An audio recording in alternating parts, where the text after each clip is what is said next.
Picture this: walls of flames racing across dry land faster than a car on the highway, swallowing entire towns whole.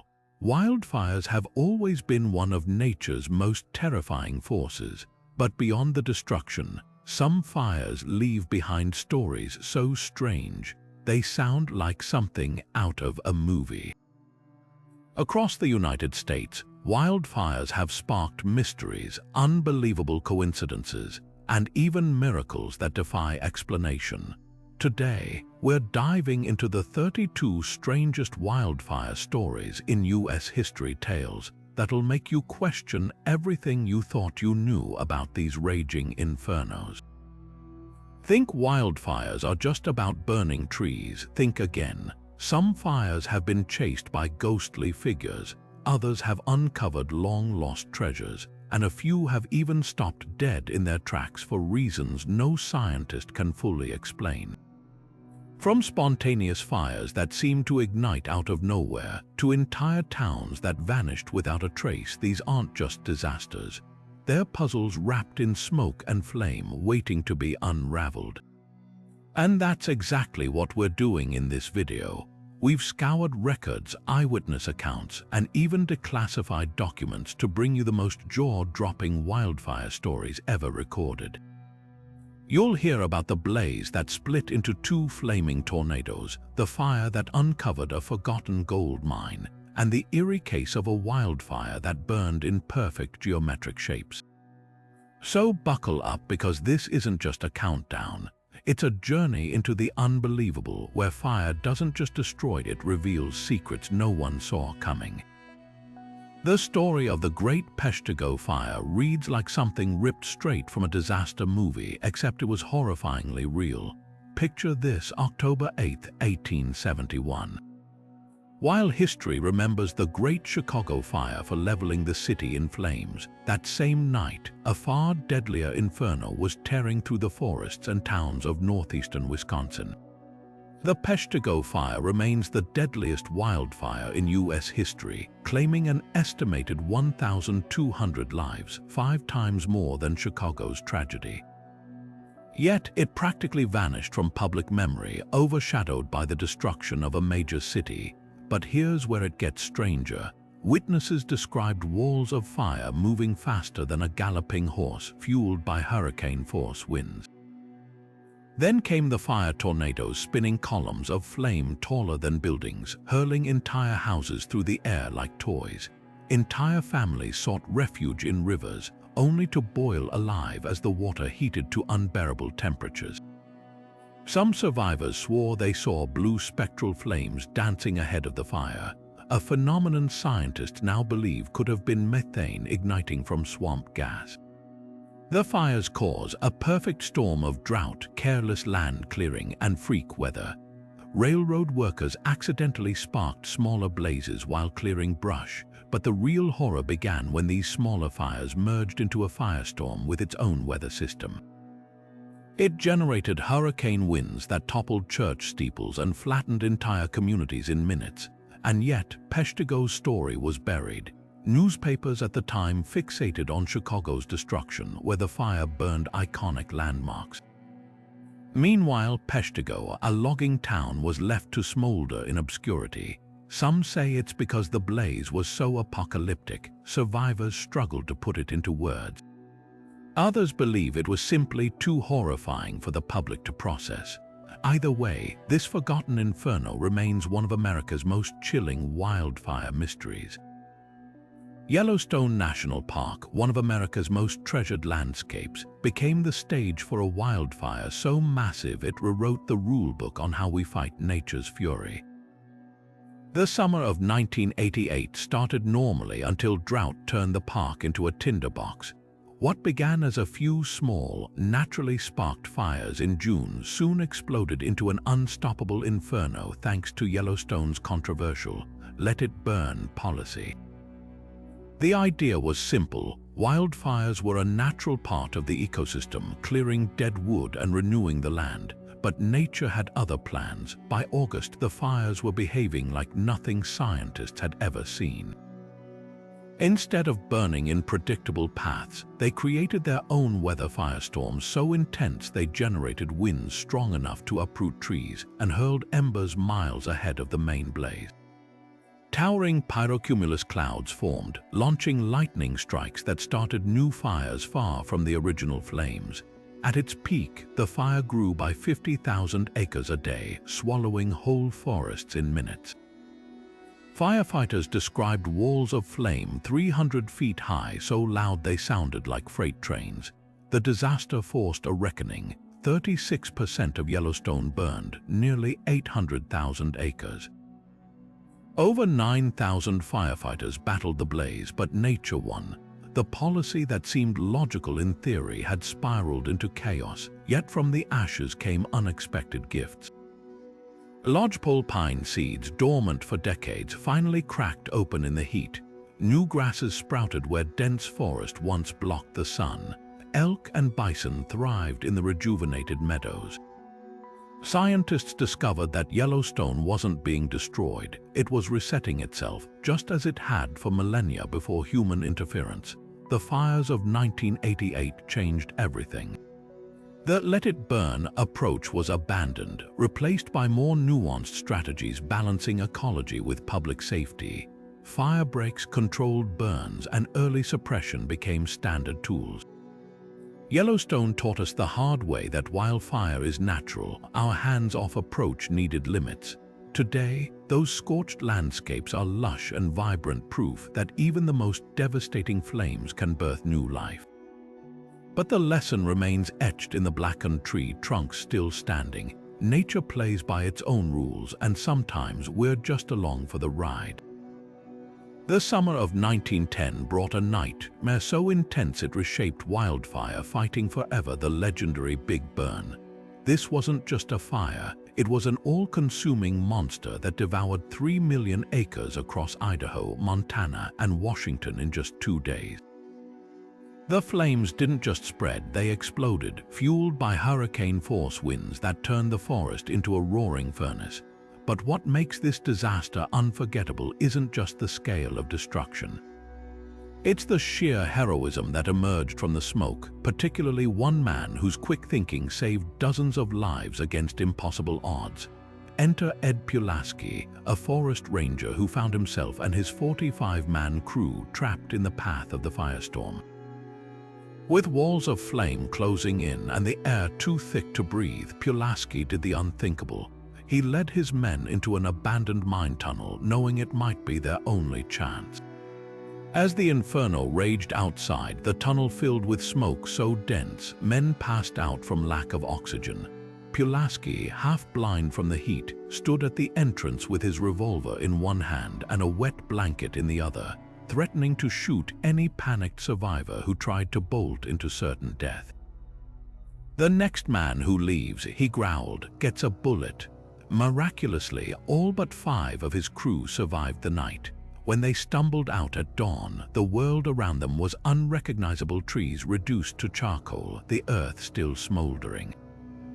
Pulaski's actions didn't just save lives, they became the stuff of legend, cementing his name in firefighting history. But the Big Burn left another legacy. It exposed how unprepared America was for wildfires of this magnitude. The tragedy forced the government to overhaul firefighting tactics, leading to the creation of the modern U.S. Forest Service and stricter fire prevention laws. Yet the strangest twist, the fire's origin. While some blamed sparks from trains, others whispered about a more sinister cause, dynamite used by railroad workers to clear land. The truth vanished in the ashes, but one thing's certain, the Big Burn wasn't just a disaster. It was a wake-up call written in flames, proving that when nature unleashes its fury, even the bravest among us are just trying to survive. You've seen wildfires, maybe even witnessed their terrifying power, but nothing prepares you for the moment fire itself becomes a tornado. That's exactly what happened during California's Carr Fire in 2018, when a swirling column of flame grew so intense it reached the strength of an EF3 tornado. Meteorologists called it a firenado, and what began as a routine wildfire suddenly turned into something straight out of science fiction. The Carr Fire had already been devouring Northern California for days when conditions aligned for this freak phenomenon. Triple-digit heat, bone-dry vegetation, and erratic winds collided to create a vortex of fire that defied all expectations. Witnesses described hearing what sounded like a jet engine roaring through the valley, except it wasn't a plane. It was a 300-foot-tall whirl of flames spinning at over 140 miles per hour, strong enough to rip roofs off homes and hurl cars like toys. One survivor recalled watching the firenado lift an entire oak tree and fling it hundreds of feet through the air before it shattered like kindling. What made this fire whirl so unprecedented? Most fire whirls are small, just fleeting swirls of heat and embers, but the Carr Fire's monster was in a league of its own. Meteorologists later confirmed its winds rivaled those of a moderate tornado, with updrafts so powerful they sucked burning debris high into the atmosphere, where it rained down fire miles ahead of the main blaze. Footage from the scene showed the vortex glowing like a demonic sun, its core reaching temperatures over 2,700 degrees, hot enough to melt metal. Scientists studying the event discovered something even more troubling. The firenado didn't just form randomly, it was fueled by a perfect storm of climate-driven extremes. Decades of drought had left the landscape parched, while record-breaking heat turned the air into an oven. When the fire erupted, it created its own weather system, bending wind patterns into a self-sustaining spiral of destruction. The Carr Fire eventually burned over 229,000 acres and claimed 8 lives. But its lasting legacy isn't just the destruction, it's the chilling realization that wildfires can evolve into something far deadlier. Firenadoes aren't just Hollywood special effects anymore. They're a terrifying new reality, proving that in our changing climate, even fire can take on forms we never imagined possible. And if history's any indicator, this won't be the last time flames twist into something monstrous. The Oakland Hills firestorm of 1991 didn't just burn, it rewrote the rulebook on how quickly disaster could strike in the heart of a major city. On October 20th, what began as a small grass fire reignited from smoldering embers near Berkeley, California. Within hours, it transformed into a firestorm so ferocious it devoured entire neighborhoods, obliterating nearly 3,000 homes and claiming 25 lives. But what made this urban wildfire unlike any other wasn't just its speed or destruction. It was the bizarre combination of natural forces and human choices that turned the hills into a death trap. The eucalyptus trees, those fragrant, towering imports from Australia, became the fire's unwitting accomplices. Planted in the late 1800s as a failed lumber experiment, their oil-rich leaves and peeling bark acted like gasoline-soaked kindling. As flames licked at their trunks, the trees exploded, hurling burning embers half a mile ahead of the main fire. Residents described hearing what sounded like gunshots as eucalyptus pods burst open in the heat, scattering seeds wrapped in flame. The Santa Ana winds, those infamous dry gusts from the desert, fanned the chaos, pushing the fire uphill at terrifying speed. Firefighters arriving on scene were stunned to find walls of flame 200 feet high, leaping across 8-lane highways as if they were mere sidewalks. What happened next was pure nightmare fuel. Narrow, winding roads designed for scenic views became death traps as panicked residents tried to flee. Cars clogged the streets while embers rained down, igniting homes like matchsticks. Some survivors barely escaped by running on foot, their clothes smoldering as they reached safety. The fire moved so fast it overtook people in their own driveways. One fire battalion chief later called it a blowtorch coming through the hills, with temperatures so intense they melted street signs into liquid metal puddles. The aftermath revealed an even harsher truth. Many of the destroyed homes had been rebuilt after a similar fire in 1923, yet little had been done to fireproof the area. Wood shingle roofs, dense vegetation, and outdated water systems turned the hills into a tinderbox waiting to ignite. The firestorm caused over $1.5 billion in damage, the costliest wildfire disaster in U.S. history at the time, but its real legacy was the brutal lesson it taught about urban sprawl meeting flammable nature. Today, the Oakland Hills stand rebuilt with stricter codes and fire-resistant materials, but the eucalyptus trees still sway in the wind, a silent reminder that beneath the calm lies a landscape forever primed to burn. The 1991 firestorm proved wildfires aren't just a wilderness threat, they're a ticking clock in the places we least expect, where one spark can rewrite history in a single afternoon. When the sun set over California's wine country in October 2017, no one expected the night to bring anything but quiet, until the darkness itself seemed to catch fire. What started as isolated blazes quickly merged into a firestorm so vast, satellites orbiting Earth captured its eerie fire footprints, glowing like orange scars across the landscape. These weren't just wildfires, they were a monstrous web of flames spreading faster than anyone could predict, fueled by winds so fierce they toppled century-old oaks and sent embers flying like fiery hail. But the real shock came later when investigators traced the disaster back to a culprit hiding in plain sight, aging power lines quietly rotting in the hills. The fires erupted after midnight, a time when most residents were asleep and crews were stretched thin.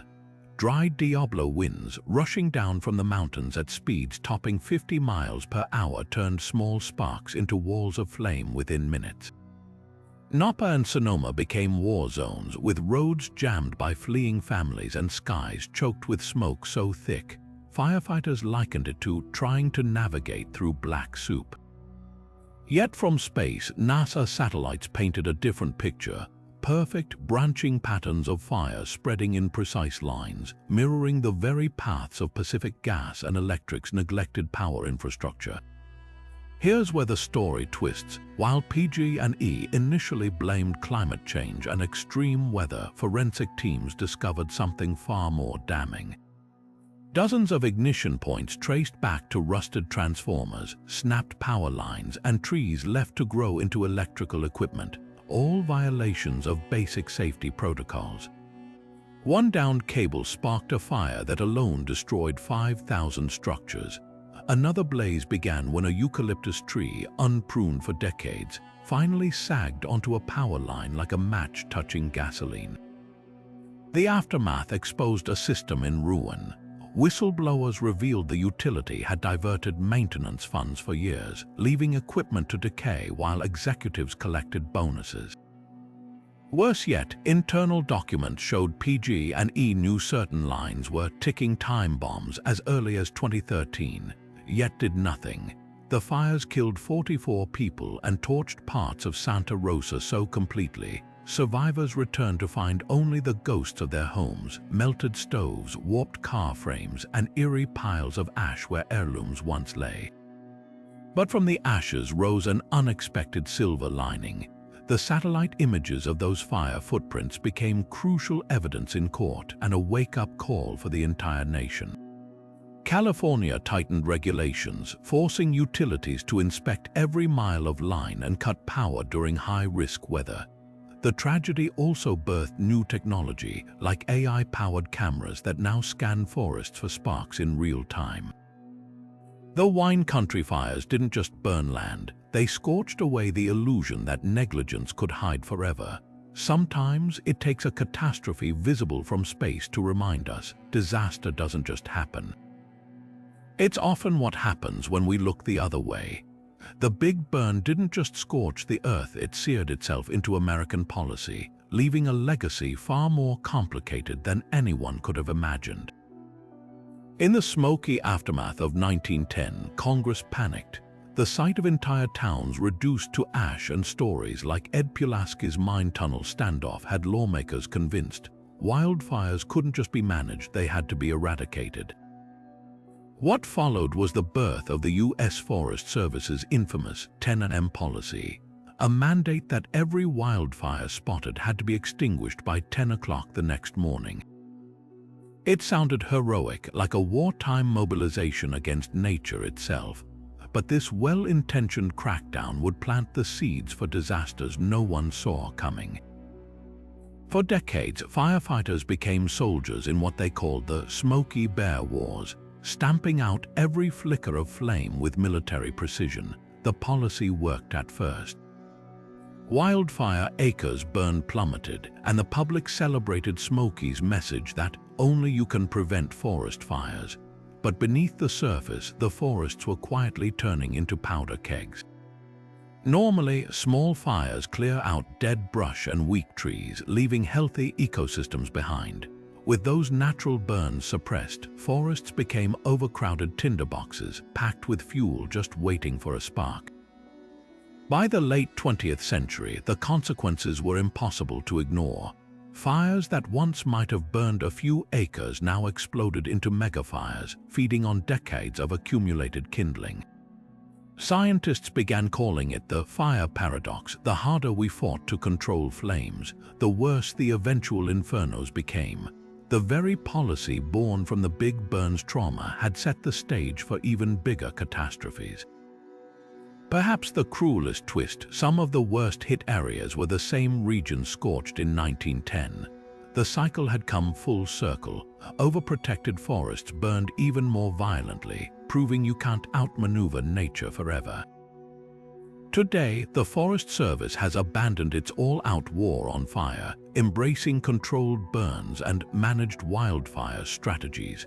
But the lesson remains etched in the landscape, a reminder that sometimes the cure can be just as dangerous as the disease. The Big Burn didn't just change how we fight fires, it taught us the hard way that nature always wins the final say. In September 2020, Oregonians woke to skies so thick with smoke, the sun glowed an eerie blood red, a scene straight out of a dystopian movie. But this was no special effect. A cluster of wildfires, sparked by freak lightning storms and fanned by historic winds, began devouring the state with a hunger no one anticipated. The towns of Detroit, Blue River, and Phoenix didn't just burn, they were erased. One survivor described watching his neighbor's house vanish in a 40-foot wall of flame that moved like a tsunami made of fire, consuming everything in seconds. Yet the real horror wasn't just the devastation on the ground. It was the monstrous weather systems these fires birthed overhead. Meteorologists stared in disbelief as pyrocumulonimbus clouds, fire clouds, boiled into the stratosphere, reaching heights rivaling Mount Everest. These weren't ordinary storm clouds. They were Frankenstein's monsters of heat and ash, spinning updrafts so violent they sucked burning debris miles into the sky. Then came the lightning, not clean, jagged bolts, but filthy streaks of dry lightning that crackled through smoke without a drop of rain. Each strike risked igniting new fires, creating a self-perpetuating nightmare. In Medford, residents reported hail the size of golf balls, except it wasn't ice. It was chunks of smoldering bark falling like flaming meteors. The science behind these fire clouds is as fascinating as it is terrifying. When fires grow intense enough, they create their own localized weather, bending wind patterns and humidity to their will. The Oregon fires generated vortices so powerful, they essentially became fire-breathing thunderstorms. Satellite imagery revealed smoke plumes stretching all the way to New York City, while on the ground, firefighters battled hurricane-force winds generated not by nature, but by the fires themselves. One crew chief radioed in panic as his team got caught in a fire whirl, a tornado of flames that flipped their engine like a toy, and then there were the evacuations.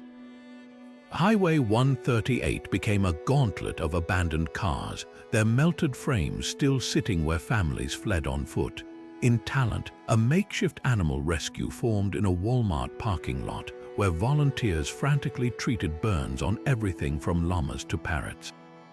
The fires moved so unpredictably that some neighborhoods burned while others nearby stood untouched, a cruel randomness that left survivors grappling with guilt.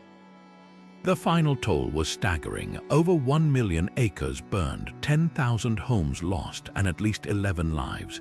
But Oregon's fires did something far more insidious. They shattered the illusion that the West Coast's wildfire crisis could be contained. These weren't just forest fires, they were climate-driven monsters rewriting the rules of disaster. When the smoke finally cleared, the message hung as thick as the haze. This wasn't an anomaly. It was a preview, and as the planet warms, these apocalyptic scenes may become less the exception and more the rule.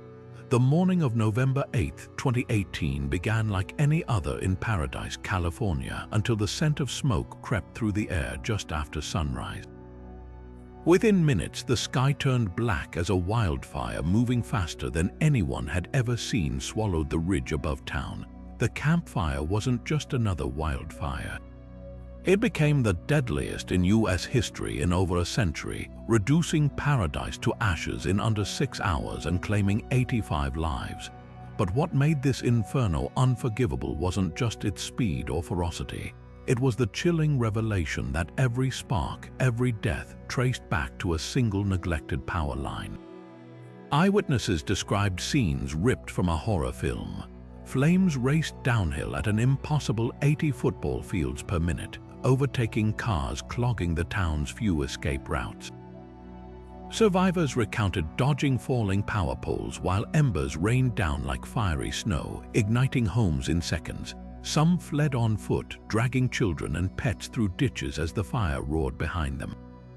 Others weren't so lucky. Traffic jams trapped entire families in their cars as temperatures soared past 1,300 degrees, melting aluminum wheels into puddles on the pavement. One couple survived by submerging in a neighbor's pool for hours, surfacing only to gasp air through wet shirts as the firestorm passed overhead. The investigation that followed exposed a truth more infuriating than the flames themselves. Pacific Gas and Electric's century-old transmission tower, known internally as Structure 1223, had snapped in high winds, its corroded hardware failing at the worst possible moment. Forensic teams found the tower hadn't been properly inspected in decades, with maintenance records falsified to save costs. Whistleblowers revealed PG&E executives had prioritized shareholder profits over upgrading infrastructure, even after warnings from engineers that the line was a ticking time bomb. In the aftermath, satellite images showed Paradise as a graveyard of chimneys standing sentinel over rubble, 95% of structures destroyed. But the fire's real legacy was its brutal exposure of corporate negligence. Internal emails proved PG&E knew their equipment could spark catastrophic fires as early as 2013, yet lobbied against safety regulations to avoid expensive upgrades. The campfire became a landmark case, forcing the utility into bankruptcy and sparking nationwide reforms. Today, Paradise is rebuilding with fire-resistant materials and wider evacuation routes. But survivors still carry the trauma of that morning, not just from the fire's wrath, but from knowing it didn't have to happen. The campfire wasn't merely a tragedy of nature. It was a man-made disaster written in sparks and lies, proving that when greed ignores warnings, the price isn't paid in dollars, it's paid in lives. The Cedar Fire didn't start with a lightning strike or a downed power line. It began with a desperate hunter lost in the rugged backcountry of San Diego County. On October 25, 2003, Sergio Martinez lit a small signal fire, hoping rescue crews would spot the smoke. Within hours, that flicker of hope became an unstoppable nightmare, exploding into the largest wildfire in California history at the time. The flames spread with terrifying speed, fueled by Santa Ana winds howling at 70 miles per hour and vegetation bone dry from drought. By the time the fire was done, it had scorched over 280,000 acres, destroyed 2,800 structures, and claimed 15 lives.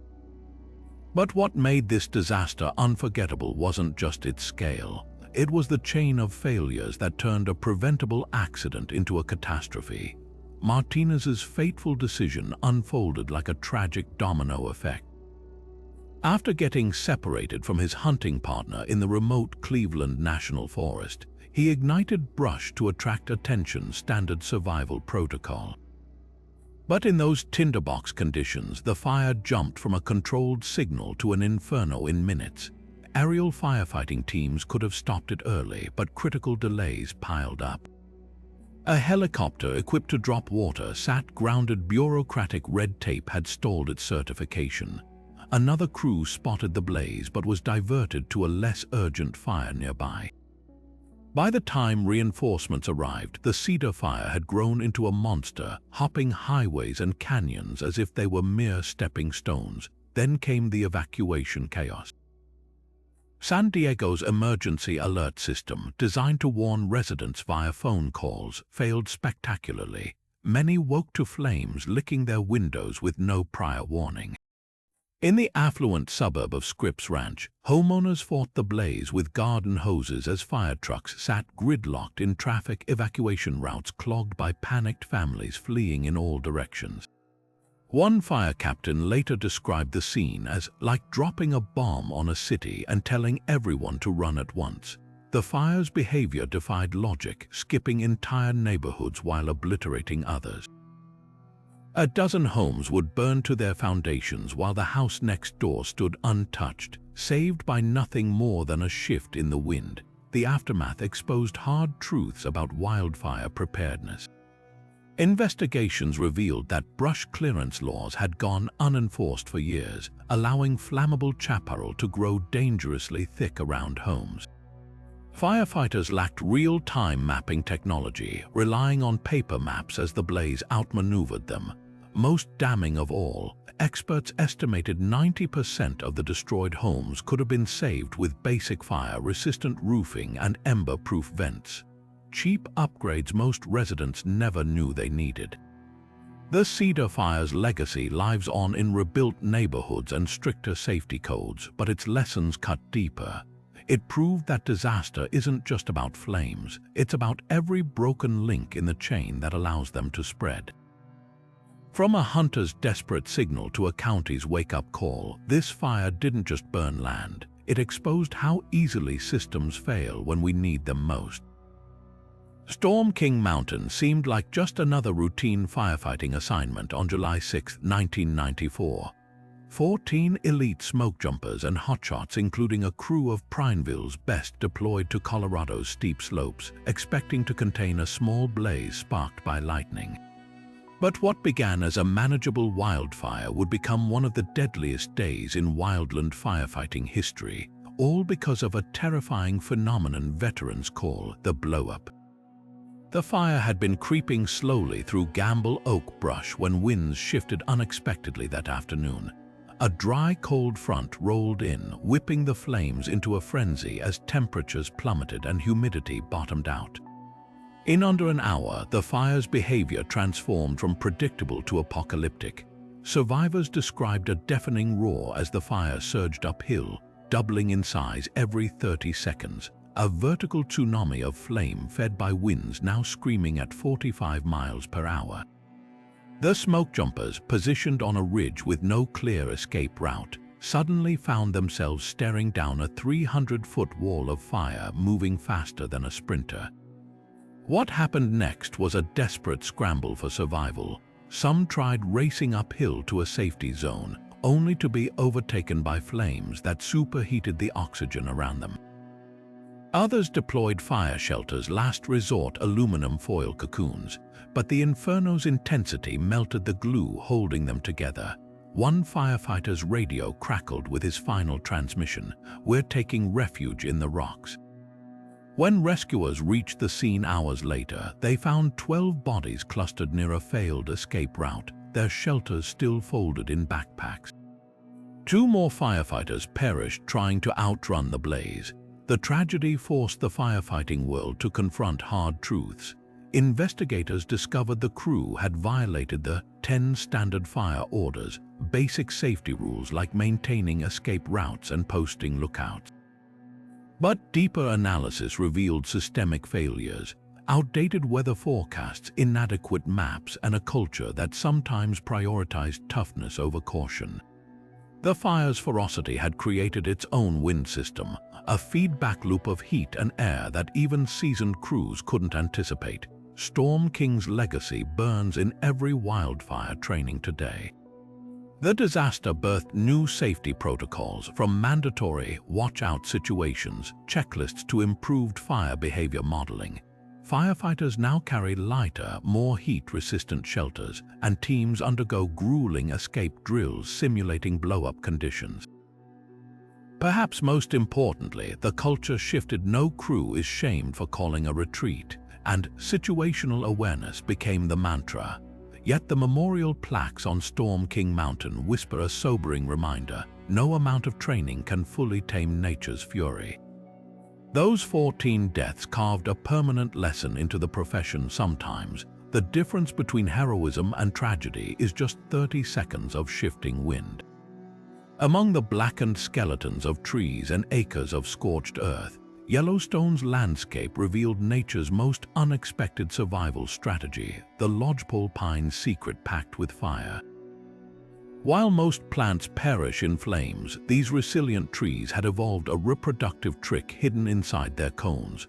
Scientists examining the aftermath of the 1988 fires made a stunning discovery. Lodgepole pines weren't just surviving the disaster, they were thriving because of it.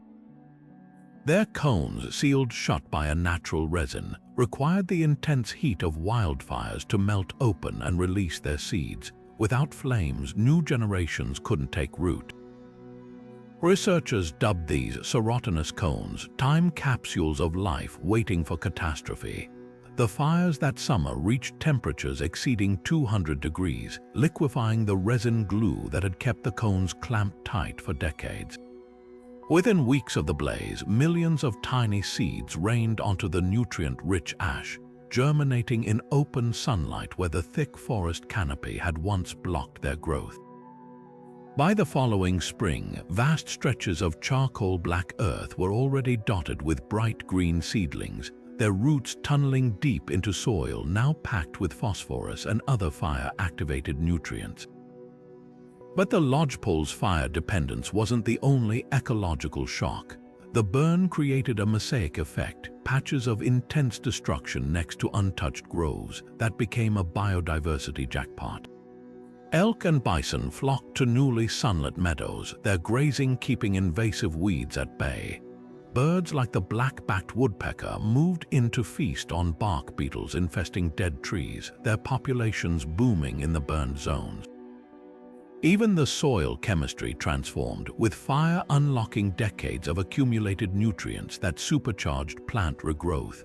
The most profound lesson came from comparing photographs taken before and after the fires.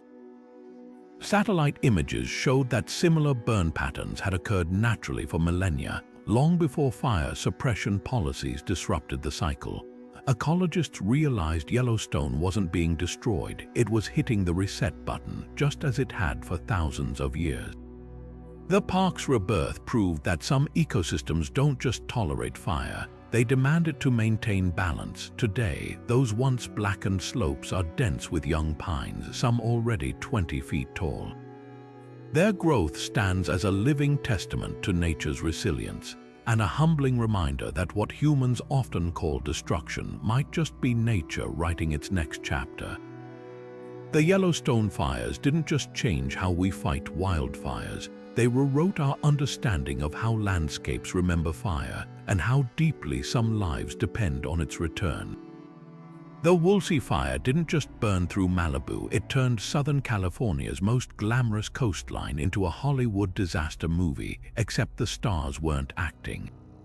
November 8, 2018 began with strong Santa Ana winds whipping through the hills above Thousand Oaks, where the fire sparked near a notorious electrical substation.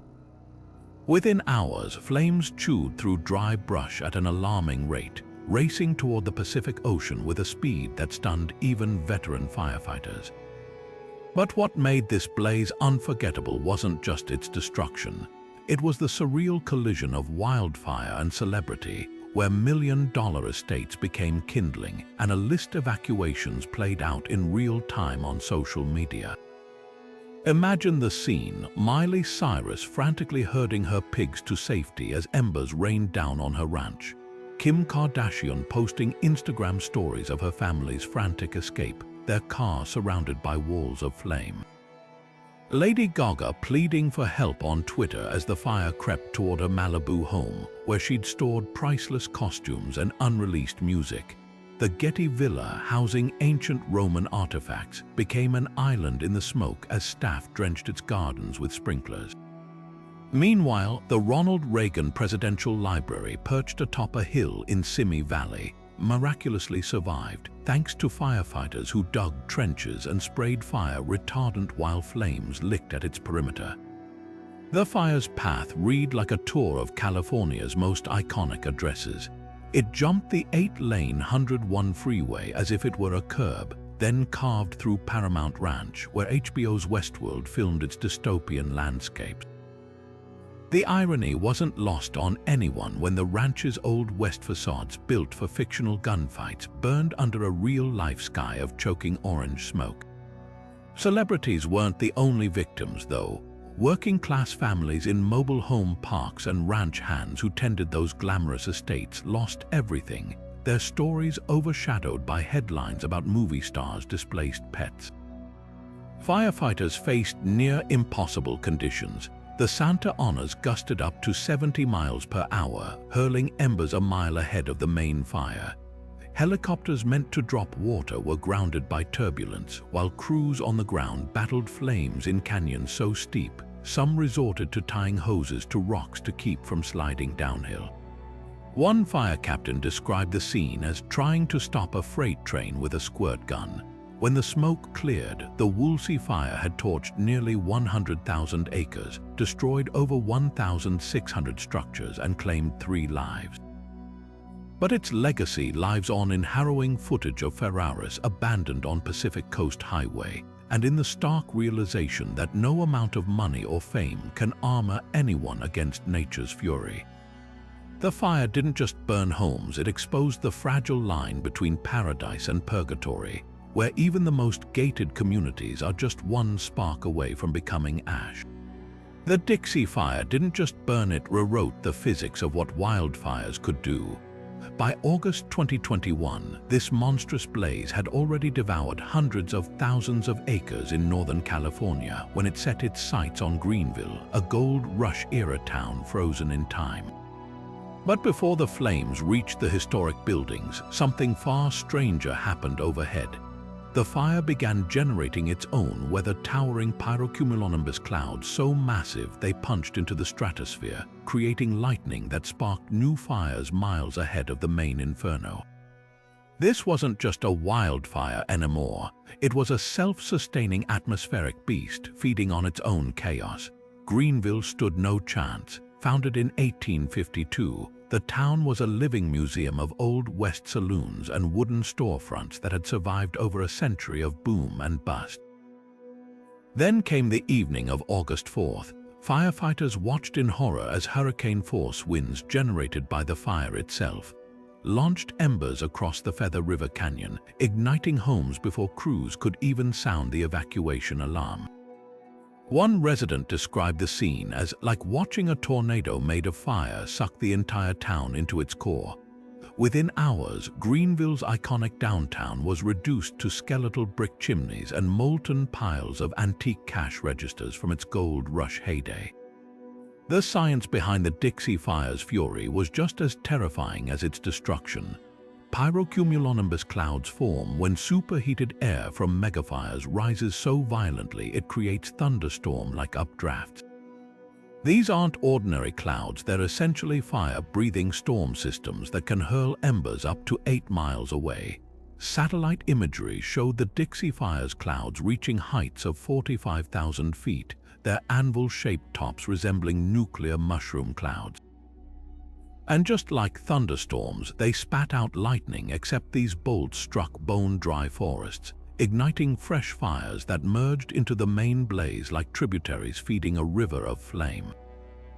Firefighters faced impossible choices. With the fire creating its own wind patterns, traditional containment tactics failed. dozer lines were overrun in minutes, and air tankers couldn't fly through the turbulent, smoke-choked skies. Some crews resorted to shadow evacuation, following the fire's path to warn residents just moments ahead of the flames. The blaze even burned so hot in spots that it created fire whirls, spinning vortices of flame that tossed 100-pound logs like matchsticks. When the smoke cleared, the Dixie Fire had burned nearly 1 million acres, an area larger than Rhode Island, and turned Greenville into a ghost town. Yet from the ashes came an eerie revelation. The fire had exposed long-forgotten Gold Rush-era mine shafts and tunnels beneath the town, their wooden supports charred but intact.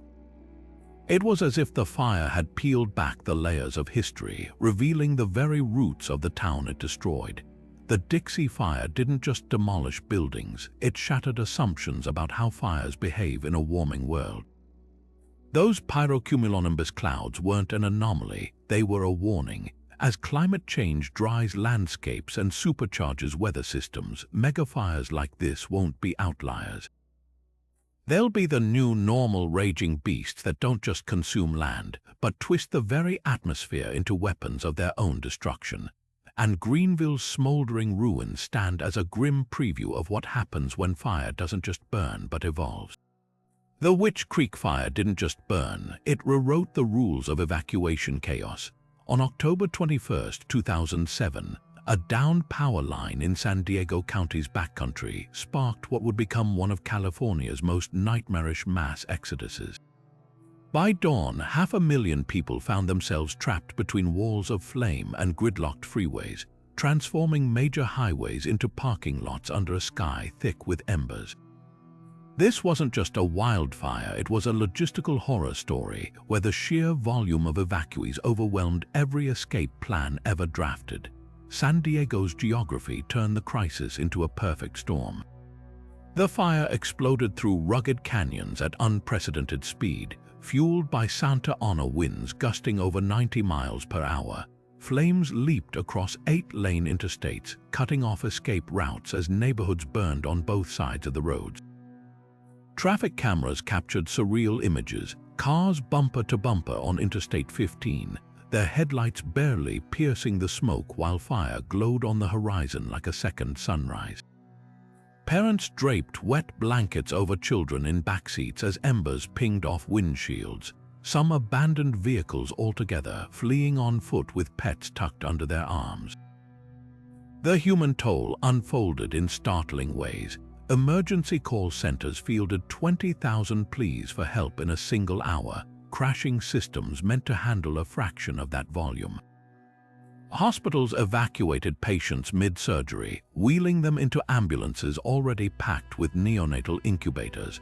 At Qualcomm Stadium, normally home to football games, 60,000 displaced residents slept on artificial turf under makeshift shelters, their faces smeared with soot. The sheer scale of the evacuation revealed glaring gaps in disaster planning. Many neighborhoods had only one exit route, while others received evacuation orders too late, leaving residents to outrun flames in last-minute sprints. But the fire's most haunting legacy was its bizarre selectivity. In Rancho Bernardo, an entire block of mansions burned while one house stood untouched, its stucco walls and tile roof inexplicably spared. Fire investigators later discovered the survivor had one critical difference: non-combustible landscaping. Where neighbors had ornamental junipers, essentially torches waiting to ignite, this home had succulents and gravel. The revelation sparked a revolution in fire-safe building codes, proving sometimes salvation comes down to something as simple as choosing the right plants. The Witch Creek Fire ultimately scorched 200,000 acres and destroyed 1,600 homes, yet its true impact was psychological.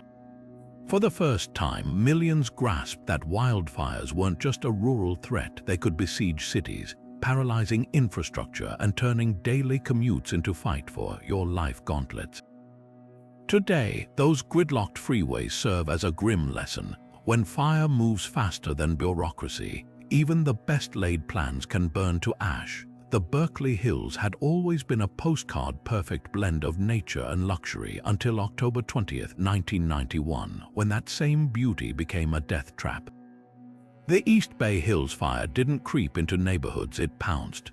What began as a smoldering grass fire reignited near the Caldecott Tunnel, then transformed into a firestorm so ferocious it leaped across 6-lane freeways like they were cracks in a sidewalk.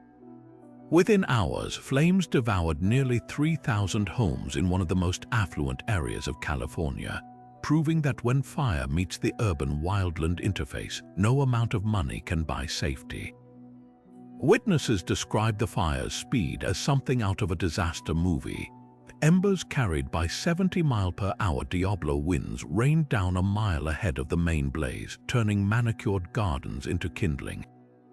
The eucalyptus trees, imported decades earlier for their picturesque charm, became the fire's gasoline. Their oily leaves exploded like firecrackers, hurling burning debris onto rooftops. One survivor recalled watching his neighbor's house vanish in seconds, the flames so hot they warped the steel beams of a nearby church into abstract sculptures. Firefighters arriving on scene found hydrants running dry as panicked residents clogged narrow, winding roads, many of which dead-ended in canyons with no escape. The disaster exposed a brutal truth about urban wildland zones. Aesthetics often trumped safety. Many destroyed homes had wood shingle roofs, banned after a similar fire in 1923 but grandfathered in for decades. Others sat buried under overgrown vegetation, their owners unaware that lush landscaping doubled as fuel. Firefighters later identified block after block where simple fixes, fire-resistant siding, cleared brush, or non-flammable fencing might have saved entire streets. But the most haunting revelation came from satellite images. The fire's path mirrored old goat trails from the 1800s, proving the hills had burned this way before and would again. In the aftermath, Berkeley rewrote its playbook. Stricter zoning laws mandated fire-resistant materials, while communities created defensible space by clearing flammable brush.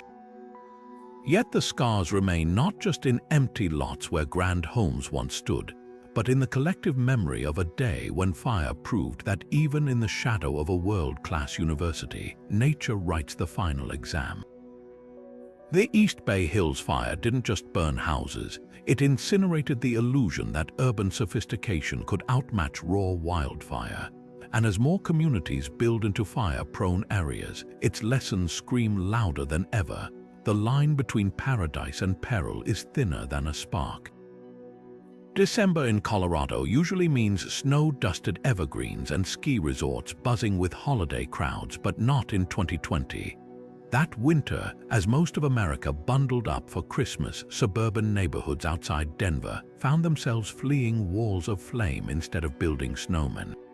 The 2020 Colorado fires weren't just unusual, they shattered every expectation of how wildfires behave, burning with summer-like ferocity during what should have been the state's wettest season.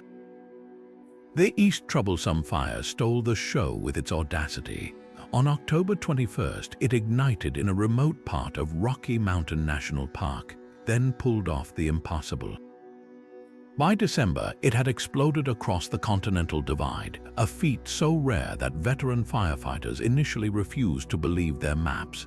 The blaze chewed through 30,000 acres in a single night, forcing the evacuation of Grand Lake, where residents fled with Christmas decorations still hanging on their porches.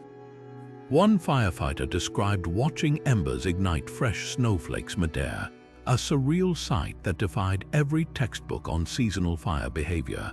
But the real shock came when the flames reached Boulder County. On December 30th, the Marshall Fire erupted near Superior, a suburb packed with shopping centers and cul-de-sacs. With humidity levels rivaling the Sahara and grasslands parched from months without rain, the fire moved faster than any in Colorado history. Witnesses described 100-foot flames vaulting across 6-lane highways, hopping over fire trucks, and swallowing entire subdivisions in minutes. Families grabbing last-minute groceries at Costco watched in horror as the parking lot filled with smoke, abandoning carts to sprint to their cars.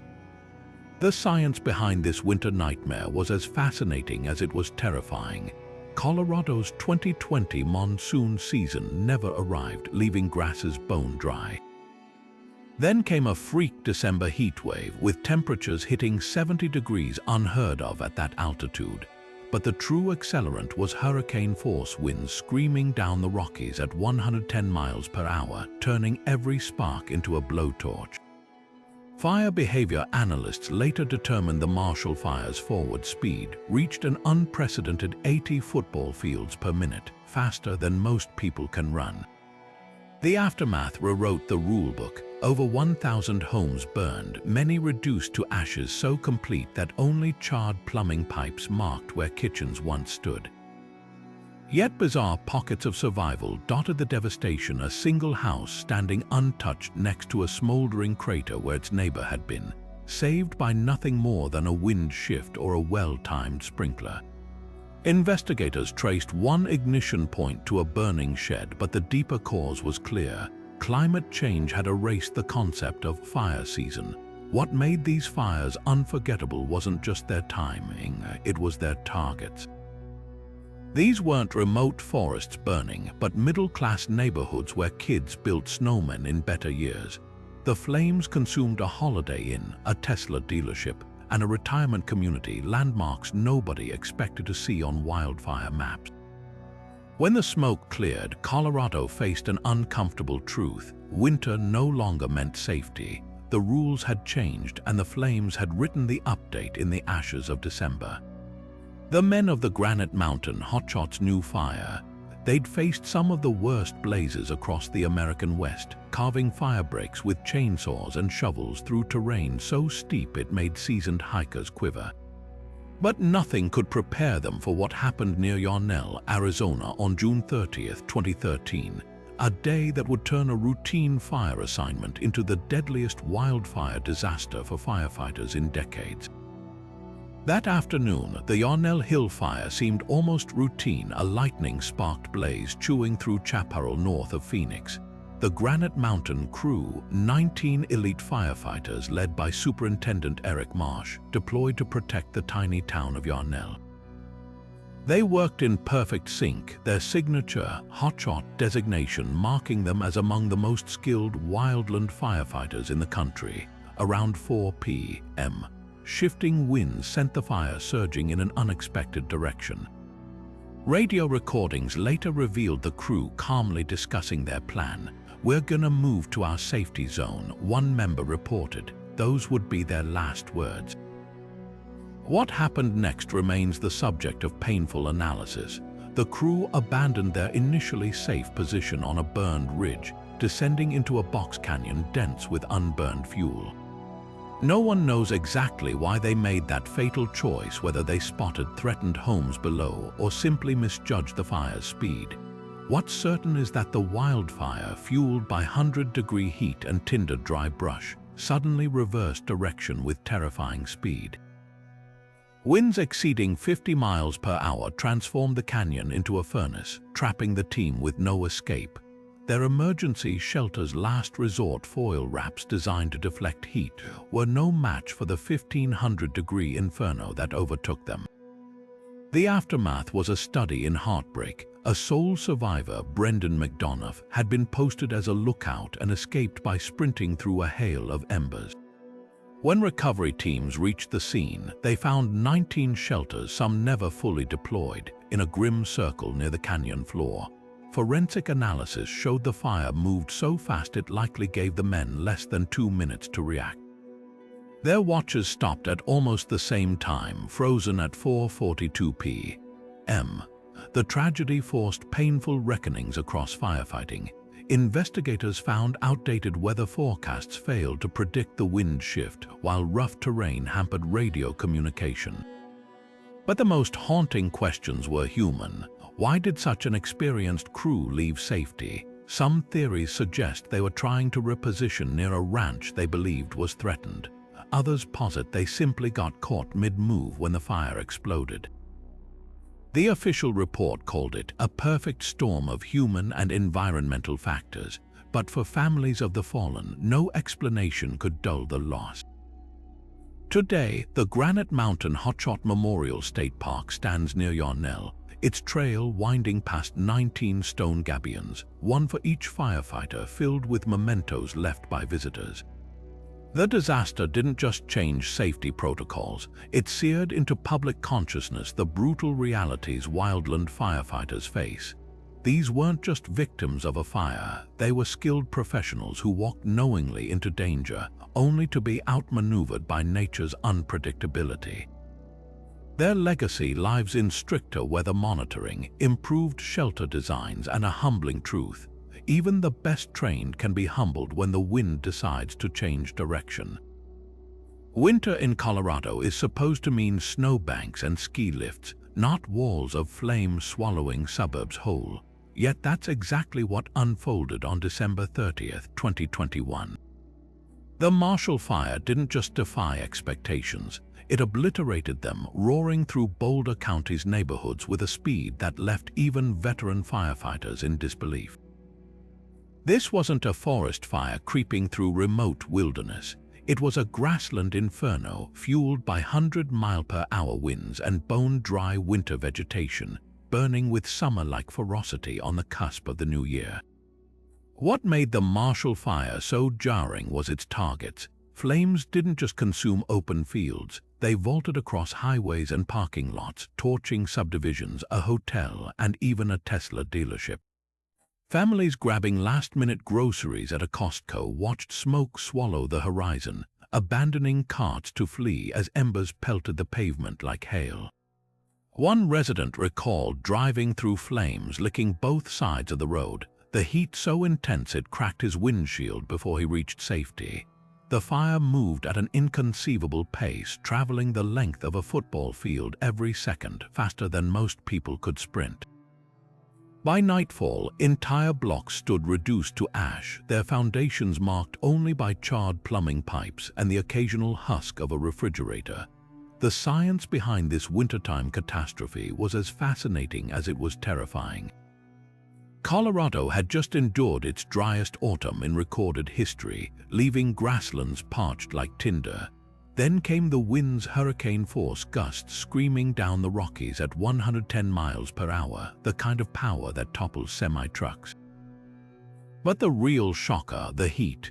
That December day saw temperatures hit 70 degrees, unheard of for the season, creating conditions more typical of August than the dead of winter. Fire behavior analysts later described the perfect storm: drought, heat, and wind converging to create a blaze that behaved more like a gasoline spill than a wildfire. What haunted survivors wasn't just the destruction, but the randomness of survival. One house might be reduced to a smoldering crater while its neighbor stood untouched, saved by a shift in wind or a well-timed sprinkler. Investigators traced one ignition point to a burning shed, but the deeper culprit was clear. Climate change had erased the concept of fire season. This was no freak accident, it was a preview.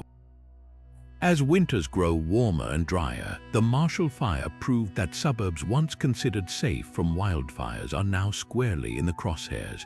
The aftermath forced uncomfortable questions. Why were there no evacuation alerts for some neighborhoods until flames were already at their doorsteps? How had communities built so close to fire-prone grasslands without stricter safety codes? The fire exposed gaps in planning, but also moments of startling resilience, like the teachers who led students through smoke-filled school corridors to safety, or the strangers who opened their homes to displaced families on New Year's Eve. Today, Colorado's winter fire scars serve as a grim warning. The Marshall Fire didn't just burn homes, it torched the illusion that wildfire is solely a summer threat. When flames can ravage subdivisions in December, it's a sign the rules have changed, and the fires are writing the new ones.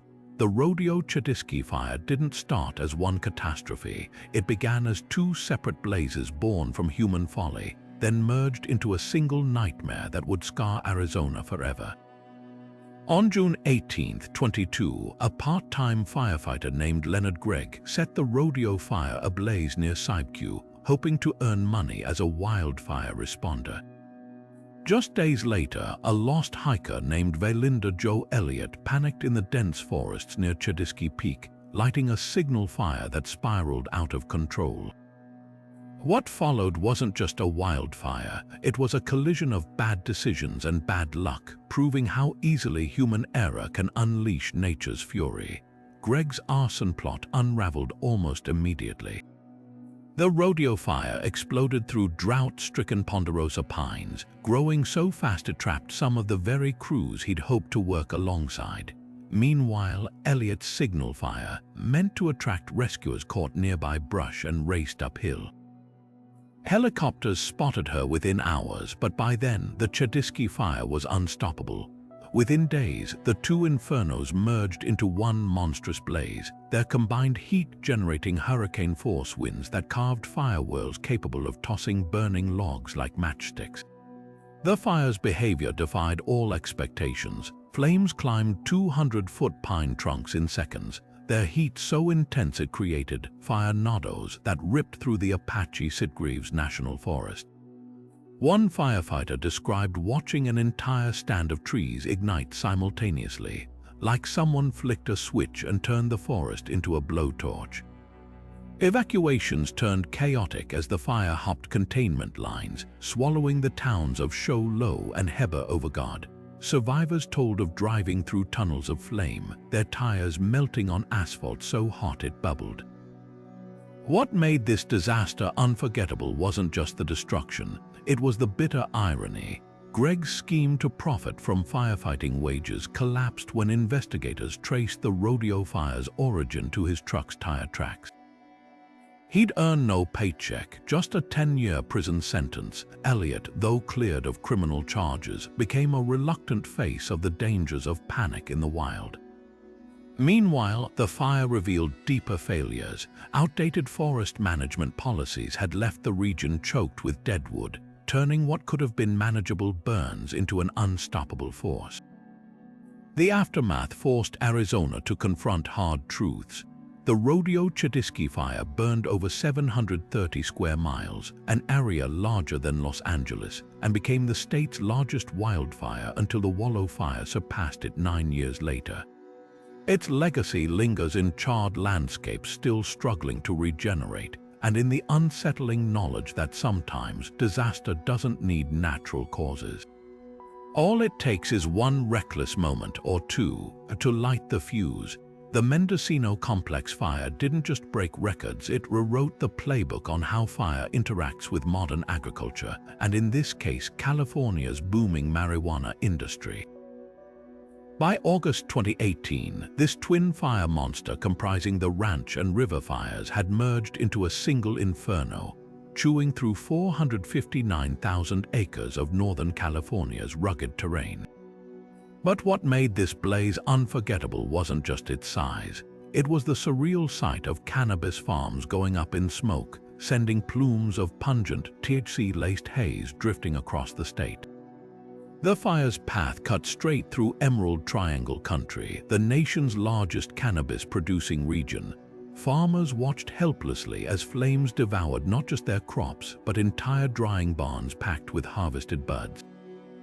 One grower described the sickening scent of burning marijuana hanging thick in the air for miles, joking darkly that the whole county got contact high. Fire crews reported something even stranger, thick, greenish smoke curling from burning plants, a sight so unusual it briefly confused air quality monitors. Scientists later confirmed the smoke carried trace cannabinoids, though not enough to have psychoactive effects on downwind communities. Yet the fire's most baffling behavior came from its smoke patterns. Unlike typical wildfires that send plumes straight upward, the Mendocino complex generated spiraling vortexes of smoke resembling giant, slow-motion tornadoes. Meteorologists realized the fires were so intense they'd altered local wind currents, creating self-sustaining loops of smoke and ash.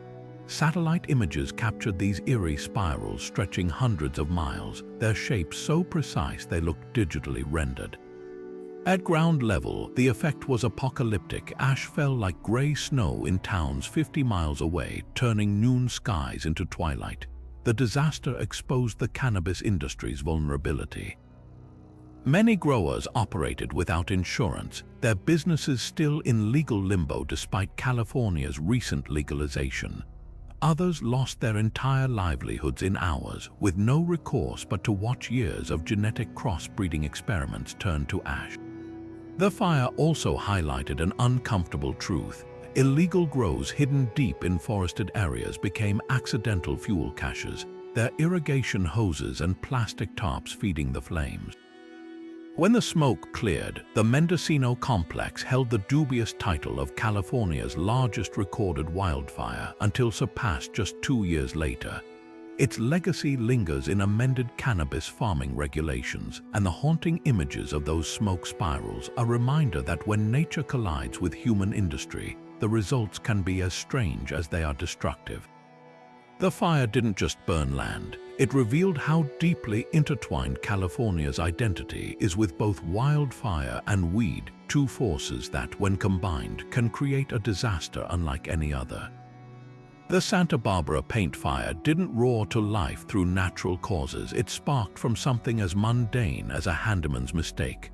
On June 27, 1990, a maintenance worker using a blowtorch to strip paint from a Montecito mansion accidentally ignited the wooden eaves. Within minutes, what should have been a small mishap exploded into one of California's most shocking urban wildfires, proving even the wealthiest enclaves aren't immune to disaster. Montecito's canyon-lined streets, usually a postcard of manicured hedges and Spanish-style villas, became a wind tunnel for the flames. The fire devoured 30 square miles in just 5 hours, fanned by 70-mile-per-hour sundowner winds, the same erratic gusts that had plagued the region for centuries. Residents described the speed as surreal. One couple returned from lunch to find their neighbor's house engulfed, their own roof catching fire before they could grab the family dog.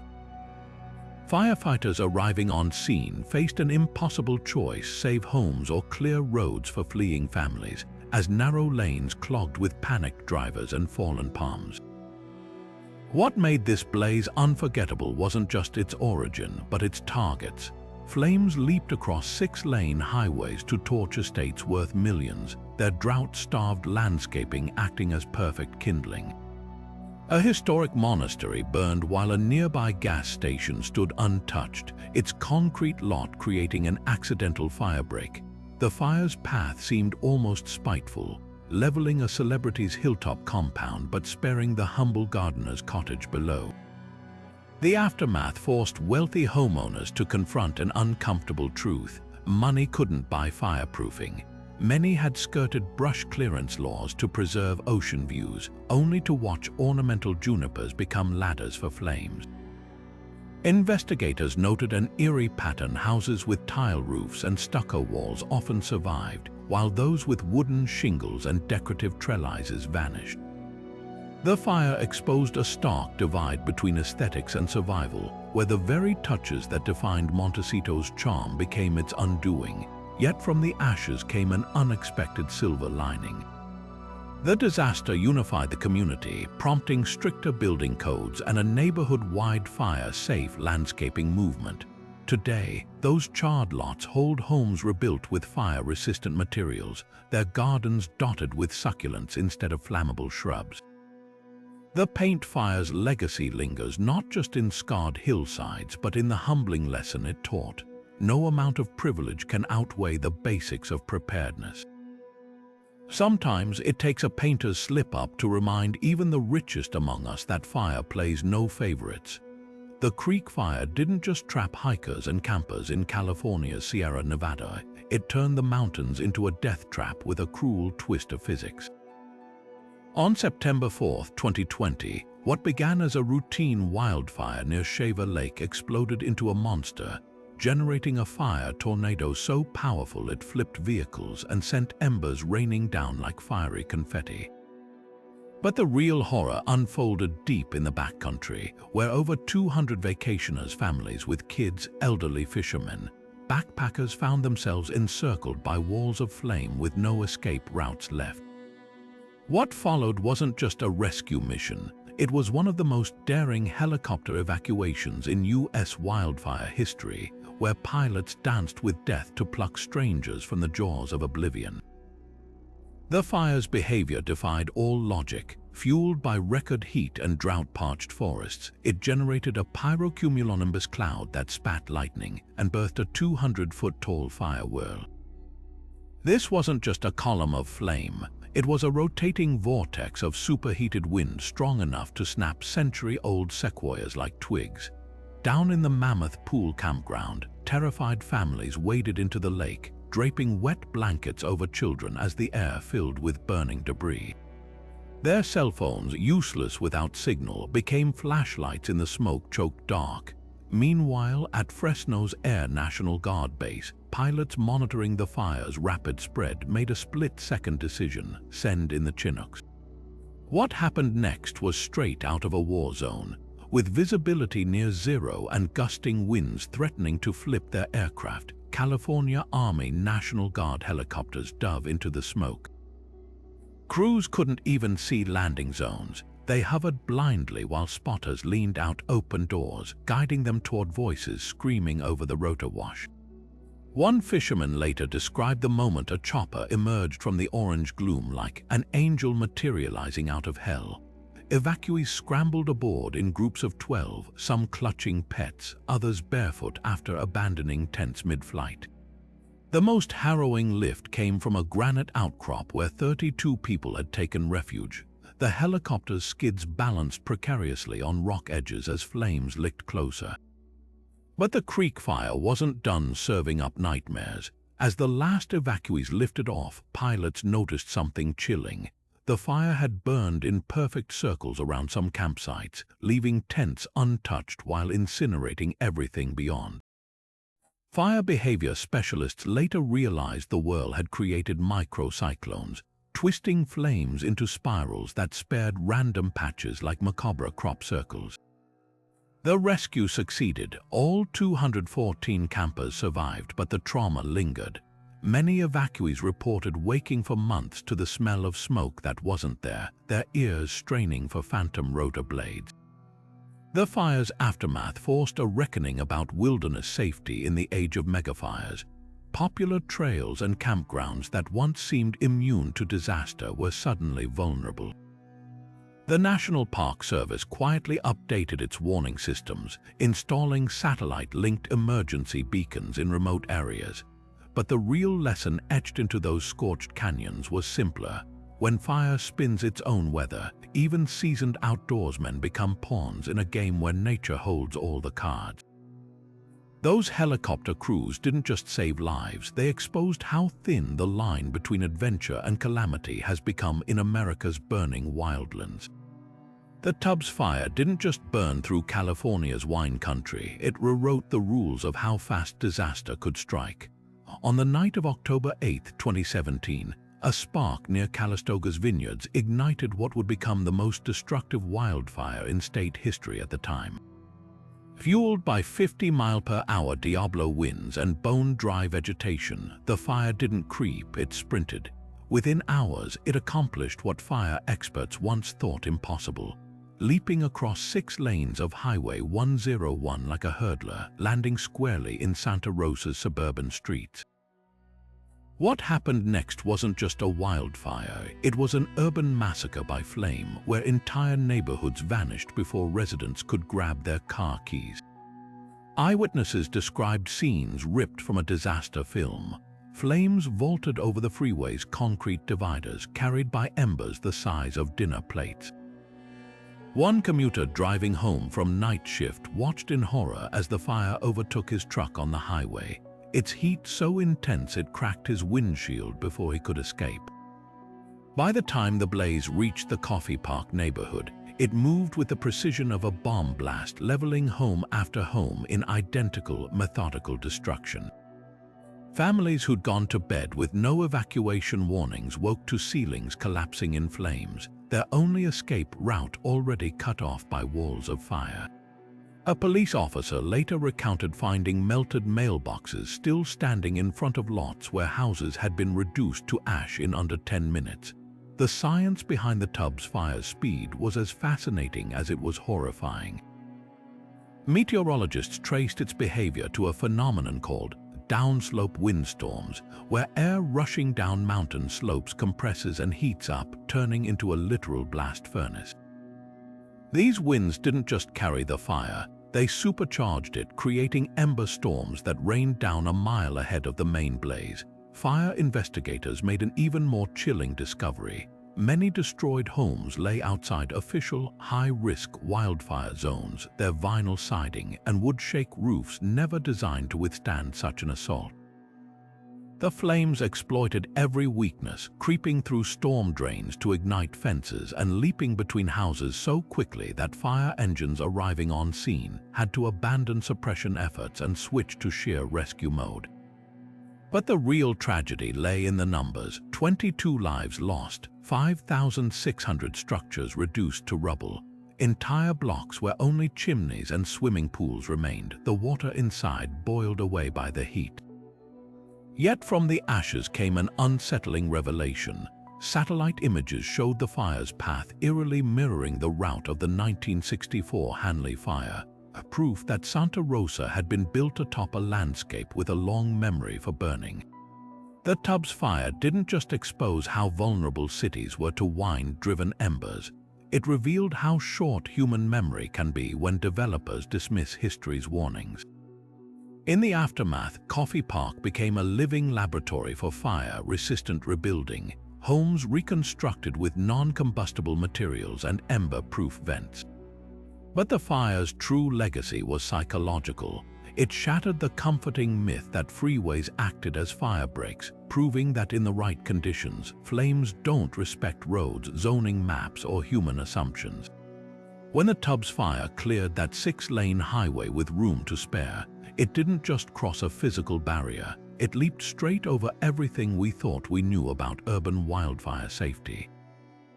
The station fire didn't just scorch the Angeles National Forest in August 2009, it burned away the veneer of safety protocols and exposed a web of greed that cost lives. What began as a small brush fire near a ranger station quickly escalated into an unstoppable force, swallowing over 160,000 acres and claiming the lives of 2 firefighters, Captain Ted Hall and Specialist Arnie Quinans. But behind the tragedy lay something even darker, a corruption scandal involving the very aircraft sent to battle the flames, where profit took precedence over protection. The fire's first days seemed manageable until the notorious Santa Ana winds roared in, pushing temperatures over 100 degrees and dropping humidity to single digits. Flames chewed through drought-stricken chaparral with terrifying speed, trapping Hall and Quinons on Mount Gleason. Their engine crew had been defending a communications site when shifting winds cut off their escape route. Radio transcripts later revealed their calm professionalism, even as the fire closed in. Their final transmissions focused on protecting others rather than their own survival. When the flames passed, searchers found their bodies near the burned-out engine, their fire shelters still half-packed. The loss gutted the firefighting community, but the investigation that followed revealed failures far beyond bad weather. A damning report by the U.S. Forest Service exposed a shocking truth. Critical air support had been delayed for hours due to questionable contracting practices. The agency's fleet of air tankers planes designed to dump fire retardant sat grounded because of disputes with private contractors over payment rates. Meanwhile, the fire grew unchecked, going from 5,000 acres to 50,000 in just 24 hours. Whistleblowers came forward with allegations of bid rigging, where contracts were awarded to companies with political connections rather than those with the best equipment. One contractor admitted to charging triple the standard rate for a helicopter, arguing emergency pricing while the flames spread. The scandal reached all the way to Washington. Congressional hearings uncovered that nearly half the Forest Service's aerial firefighting fleet was unusable, aging planes deemed unsafe after fatal crashes in prior years, yet never replaced due to budget cuts. Internal emails showed managers pleading for additional aircraft as early as day 2 of the station fire, only to be denied by administrators citing cost containment. By the time reinforcements arrived, the fire had already claimed its victims and outrun containment efforts, yet from the ashes came hard-won reforms. The deaths of Hall and Quinons spurred legislation mandating minimum air support levels during wildfires and stricter oversight of contractor pricing. The Forest Service phased out its decrepit tankers in favor of newer, safer models. And perhaps most importantly, the fire exposed a brutal truth. When bureaucracy values dollars over duty, the price isn't just measured in acres burned, it's paid in lives. The station fire wasn't just a natural disaster. It was a man-made betrayal where the very system designed to protect firefighters became their undoing. The Coldor Fire wasn't supposed to cross the Sierra Nevada. For decades, fire ecologists considered the range's granite peaks and high-altitude forests a natural firebreaker, a formidable wall too steep and moist for flames to conquer. Then came August 2021, when this blaze didn't just climb the mountains. It staged a full-scale invasion, marching over the crest like an army breaching a castle gate and sending shockwaves through the firefighting world. The impossible had happened, and suddenly, the alpine jewel of Lake Tahoe was staring down an existential threat. It started innocuously enough on August 14th, near the tiny town of Grizzly Flats. A smoldering campfire, improperly extinguished, flared to life in drought-parched timber. Within days, the fire exploded, chewing through dense stands of beetle-killed fir trees with terrifying efficiency. But the real shock came when it reached the Sierra's western slopes. Instead of stalling as predicted, the fire did something unprecedented. It climbed. Not in patches or pockets, but as a continuous front, scaling near vertical canyon walls fueled by dense, dry undergrowth that shouldn't have existed at those elevations. One veteran fire behavior analyst described watching in horror as heat signatures marched up slopes at a 45-degree angle on satellite maps, like watching lava flow uphill. The secret behind the fire's relentless ascent lay in a perfect storm of climate-driven anomalies.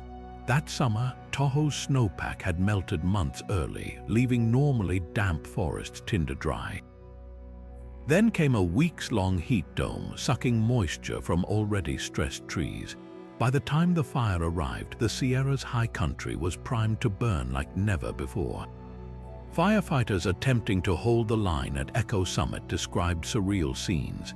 Flames crawling up 1,000-foot cliffs via fuel ladders of dead brush, then erupting into crown fires that skipped from treetop to treetop like a demented game of leapfrog. On August 30th, the unthinkable became reality. The Coldor Fire crested the Sierra Nevada near Pyramid Peak, its embers raining down on the Tahoe Basin. Panic swept through South Lake Tahoe as evacuation orders expanded by the hour. The casinos of State Line sat abandoned, their neon signs glowing eerily through smoke so thick it obscured the famous blue waters. At Heavenly Mountain Resort, snowmaking guns repurposed to wet ski slopes became the last line of defense, while firefighters bulldozed makeshift fuel breaks through multi-million-dollar vacation homes. What made this fire so unnerving wasn't just its defiance of geography, it was the speed at which it rewrote the rulebook. Tahoe's resorts had always considered themselves safe from the kind of wildfires that plagued lower elevations. Now the Coldor Fire proved no landscape was immune. Satellite imagery revealed the fire had pulled off its alpine coop by creating its own microclimate superheated updrafts that sucked in cooler air from the basin, essentially drafting itself over the mountains. Fire historian Stephen Pine later called it a wildfire version of crossing the Rubicon. Once it happened, there was no going back to old assumptions. The fire's final toll was staggering. Over 220,000 acres burned, 1,000 structures destroyed, but its true legacy was psychological. When Tahoe's evacuees returned weeks later, they found a landscape transformed. charred tree trunks stood sentinel along hiking trails where tourists once posed for lakeside selfies. Beaches were littered with ash instead of suntan oil. Most haunting of all, the fire had burned right to the shoreline in places, its blackened fingers stopping only where rock met water. The Caldor fire didn't just cross a mountain range, it crossed a threshold in our understanding of wildfire behavior. When even the Sierra Nevada can't stop a blaze, it forces a reckoning. In this new era of climate-driven fires, nowhere is truly safe. The granite barriers we once relied on are no longer walls, just speed bumps in a flame's relentless march. The Laguna Beach fire of 1993 didn't discriminate between beachfront mansions and modest cottages. It burned through California's artistic enclave with the same ruthless efficiency, turning celebrity enclaves into smoldering ruins under an apocalyptic orange sky. On October 27th, what began as a small brush fire in Laguna Canyon erupted into a wind-whipped monster, consuming 400 homes in just 6 hours. Among them were the estates of A-listers like Whoopi Goldberg and lumber tycoon Steve Colligan, their multi-million-dollar properties reduced to ash alongside generations-old family homes in a disaster that blurred class lines under a blanket of soot. Winds howling at 70 miles per hour transformed the fire into an urban predator. Embers sailed over the Pacific Coast Highway like flaming kites, igniting palm fronds and roof shingles blocks ahead of the main blaze. Residents described surreal scenes, movie producers hosing down their Spanish villas with garden sprinklers as Malibu fire crews battled walls of flame behind them. One homeowner, artist Roger Kuntz, famously refused evacuation until the last possible moment, saving his paintings by tossing them into his pool before the studio where he'd worked for decades vanished in a fireball. Meanwhile, at the hilltop estate of entertainment mogul David Geffen, gardeners scrambled to wet down rare tropical plants as glowing debris rained onto the tennis courts. The fire's path revealed cruel ironies. Historic bungalows built in the 1920s, their thick stucco walls designed to withstand coastal storms, often survived while newer McMansions with vinyl siding melted like candle wax. Investigators later realized the flames exploited modern construction shortcuts. Attic vents sucked in embers like vacuum cleaners, and wooden decks acted as fire escalators to upper floors. In one eerily prescient moment captured by news crews, firefighters prioritized saving a cluster of adobe-style homes with tile roofs, a decision that inadvertently previewed the fire-resistant building codes that would later become law. Celebrity evacuations played out like a bizarre reality show. Musicians from nearby venues loaded instruments into pickup trucks between coughing fits, while a well-known soap opera star was spotted pushing a wheelbarrow of designer clothes down winding canyon roads. The most haunting image, a group of surfers paddling out past the smoke to watch their hometown burn from the relative safety of the ocean, their boards bobbing on waves tinged orange by reflected flames. What made this fire unforgettable wasn't just the star power lost, but the community resilience that followed. In the ashes of Goldberg's burnt piano and Colligan's ruined art collection, something unexpected emerged. Locals formed human chains to pass buckets of seawater when hydrants ran dry. A celebrity chef whose restaurant survived turned his kitchen into a soup kitchen for displaced families. And when rebuilding began, strict new ordinances mandated fire-resistant materials, transforming Laguna into an unlikely model of urban wildfire preparedness. The fire's legacy lingers in the gnarled trunks of century-old olive trees that somehow survived, their new growth sprouting from blackened bark. It's a living metaphor for the town itself, a place where glamour and grit collided in the flames, proving that even in California's most glittering zip codes, nature writes the final draft. The 1993 blaze didn't just burn homes, it forged an unbreakable bond between millionaires and middle-class artists, all united by the same terrifying truth: when the Santa Anas blow, everyone breathes the same smoke. The Almeda fire didn't just burn through southern Oregon, it tore open a hidden fault line in disaster vulnerability, exposing how wildfire preys on inequality. On September 8, 2020, what began as a small brush fire near Ashland exploded into a wind-whipped inferno, racing downhill at an unprecedented pace toward the towns of Talent and Phoenix. But unlike the celebrity-studded Malibu fires or Tahoe vacation homes, this blaze targeted some of the region's most marginalized residents, low-income families living in mobile home parks with nowhere to run and little to lose except everything they owned. The fire moved with terrifying precision along the Bear Creek corridor, following the dried-up riverbed like a fuse. Within hours, entire mobile home communities, often tucked behind billboards or hidden off main roads, were reduced to molten aluminum frames and blackened car husks. One resident described fleeing with her diabetic mother as flames licked at their trailer's skirting, only to find Highway 99 choked with smoke and abandoned vehicles. "We always knew we were the last priority," she later told reporters, but watching fire trucks drive past our park to protect subdivisions up the hill that stung worse than the smoke. What made the Almeda fire so devastating wasn't just its speed, it was the cruel socioeconomic calculus it revealed. Investigators found the fire destroyed over 2,600 homes, a disproportionate number in manufactured housing parks housing farm workers, retirees on fixed incomes, and undocumented families wary of seeking help. Many lacked insurance, relying on informal rental agreements that vanished with their landlords' properties. Others spoke limited English, missing evacuation alerts broadcast only in English on platforms like Twitter, useless for households without smartphones or data plans. The aftermath laid bare a systemic blind spot. Mobile home parks, often clustered in fire-prone areas with limited road access, had been exempt from many wildfire safety regulations applied to traditional subdivisions. Narrow park roads became death traps when residents tried to flee simultaneously, their cars wedged between burning trailers. Firefighters later admitted some parks weren't even on their initial response maps, treated as afterthoughts until the flames arrived. Yet from the ashes rose unexpected heroes. An undocumented day laborer named Rodrigo saved 14 elderly neighbors by loading them into his produce truck. A LGBTQ+ youth shelter became an impromptu disaster hub when official shelters turned evacuees away for lacking ID. The fire's true legacy emerged in these grassroots networks, proof that when systems fail, community becomes the last line of defense.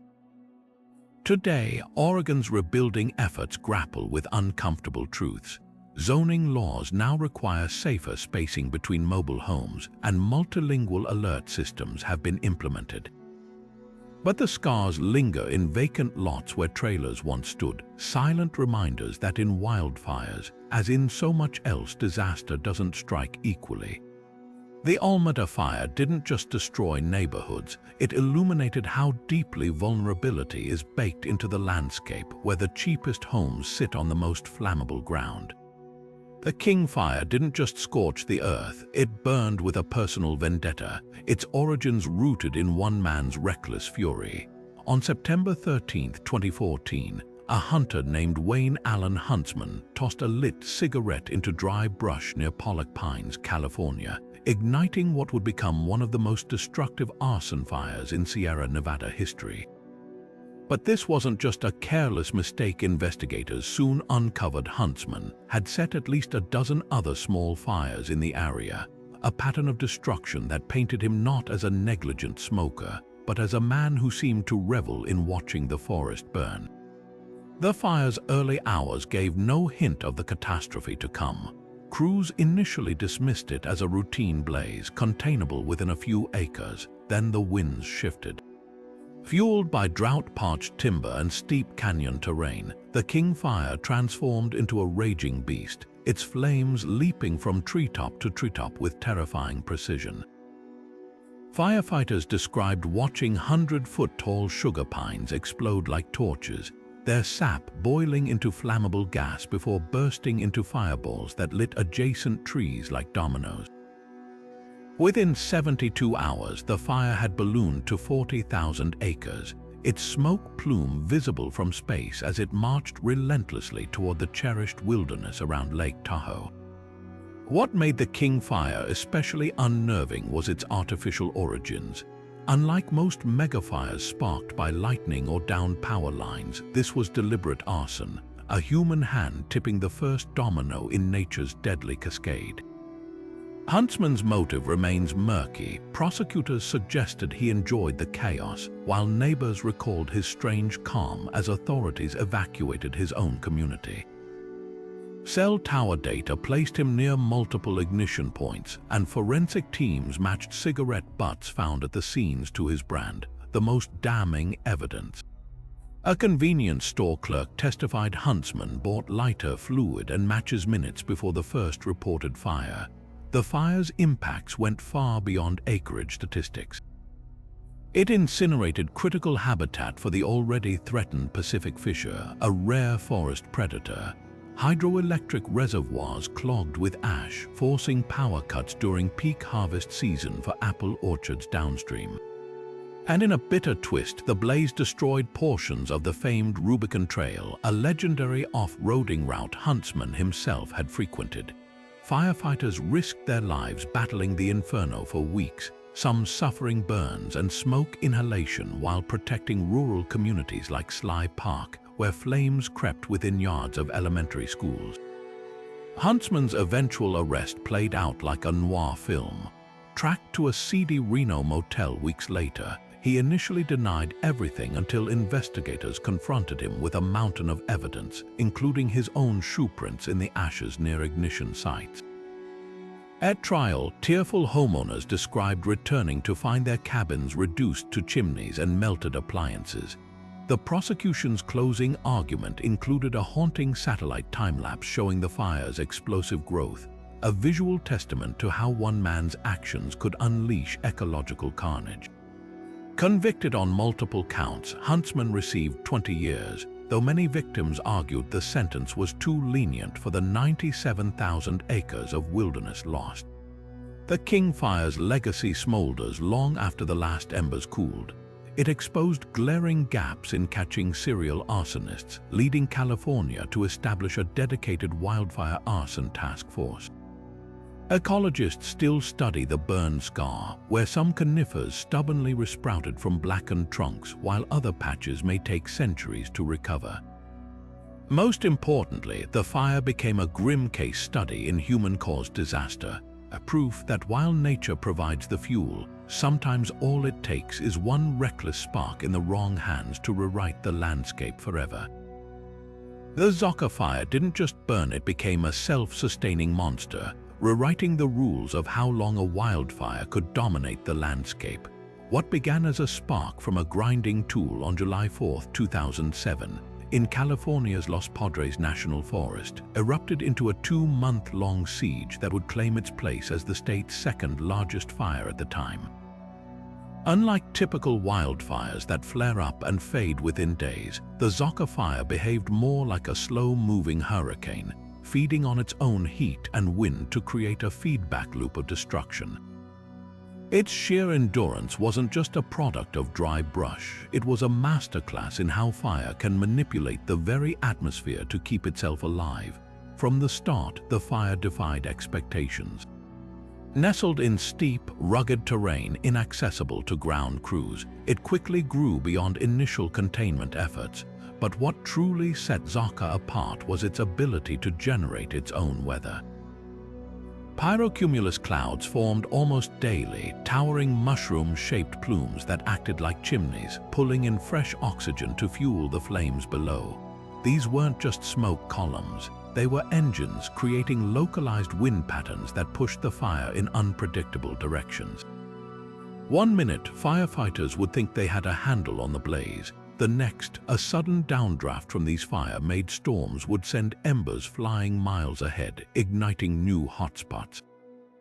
Pilots flying tanker missions reported turbulence so violent it felt like flying through a thunderstorm made of charcoal. The fire's longevity forced firefighters into a war of attrition. Crews rotated in from as far as Alaska and Australia, facing conditions that blurred the line between firefighting and survival.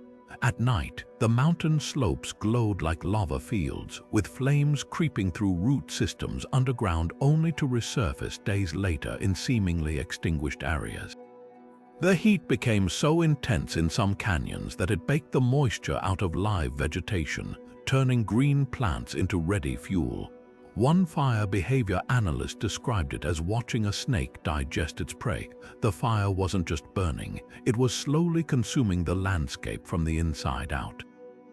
Yet the Zocca fire's most eerie quality was its sound. Survivors described a constant, low-frequency roar, not the crackle of a campfire, but a deep, industrial hum that vibrated through the ground. Scientists later determined this was caused by the fire's massive convection currents, which moved air at speeds rivaling small tornadoes. At its peak, the fire's plume reached 40,000 feet high enough to interfere with commercial air traffic. Ash fell as far away as Santa Barbara, 70 miles distant, coating cars and swimming pools in a fine gray powder that lingered for weeks. The aftermath revealed a paradox. While the fire blackened over 240,000 acres, it also sculpted the landscape in ways ecologists found fascinating. The intense heat unlocked nutrients in soils that had been dormant for decades, triggering wildflower blooms the following spring so vibrant they were visible from space. Endangered California condors, drawn by the scent of charred wood, feasted on rodents fleeing the burn zone, a rare opportunity for scientists to observe the birds' scavenging behaviors up close. The fire's path also uncovered long-hidden archaeological sites, including Chumash artifacts untouched for centuries. What made the Zocca fire unforgettable wasn't just its size or duration, it was the humbling lesson it taught about control. Despite deploying over 3,000 personnel and 100 aircraft, firefighters never truly stopped the blaze. It eventually starved itself, running out of fuel in the barren reaches of the San Rafael wilderness. The fire didn't end because humans defeated it, it ended because it chose to. In an era of increasing megafires, Zocca stands as a stark reminder. When a fire grows large enough to create its own weather, we're not calling the shots, we're just along for the ride. The Bastrop County Complex fire didn't just burn, it rewrote Texas's understanding of wildfire devastation. Labor Day weekend 2011 should have been a time for backyard barbecues and lazy river floats. Instead, it became a nightmare for Central Texas as the most destructive wildfire in state history exploded across the drought-crisped Lost Pines region. What began as two separate fires sparked by downed power lines in 100-degree heat merged into a firestorm so fierce it created its own wind system, sucking oxygen from the air like a living beast.